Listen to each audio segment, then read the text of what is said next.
Ed Myers. I'm the Vice President of Strategic Initiatives at Parallel Infrastructure. Parallel is essentially a build-to-suit tower company. We have right now about 1,100 assets, tower assets across the country that we've built and that we manage.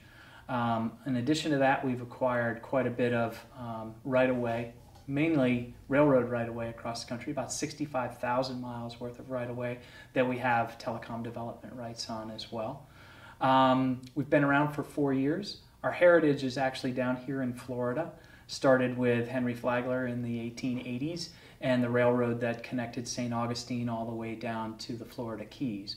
Our parent company owns that railroad. We've acquired telecom development rights and have built, probably about 24 towers on that right away in the first couple of years that we were in existence, and then decided that we could take that railroad heritage, what we learned about telecom development on railroad rights of way, and turn it into a real tower company nationally. And that's really what we've done.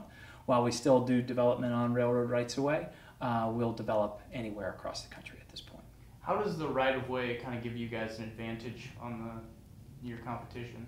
Well, right of way is kind of sometimes real difficult to build on unless you know how to do it, working with the railroad companies, making sure you have the correct insurance.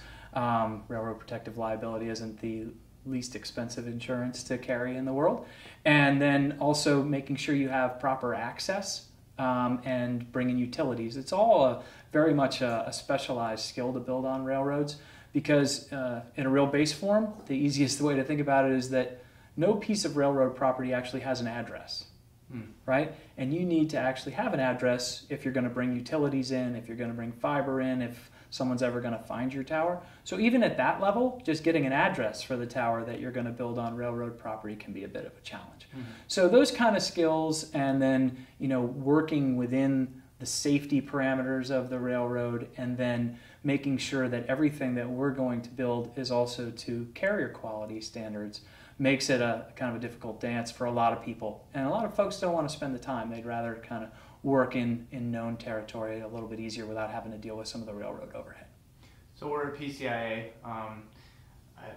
Have you had a chance to check it out and see what kind of trends you're seeing? Yeah, I got to go to a couple of talks this morning, which was really interesting.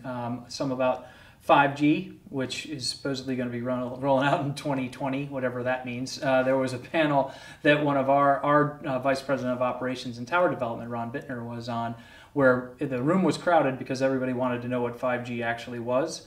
I'm not so sure after an hour anybody really knew what it was.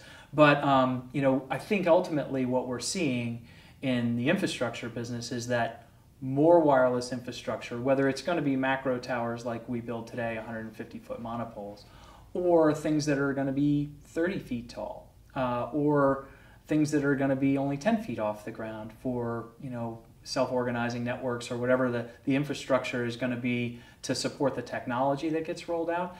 There's going to be a lot more infrastructure requirements because there's just going to be so many more connected devices. And that's really what I kind of walked away from knowing is that, and granted we're at an infrastructure show, so people are going to say, yeah, it's going to be great for infrastructure for 5G, but there's going to be a lot more connected devices, a lot more data demand, a lot more bandwidth requirements.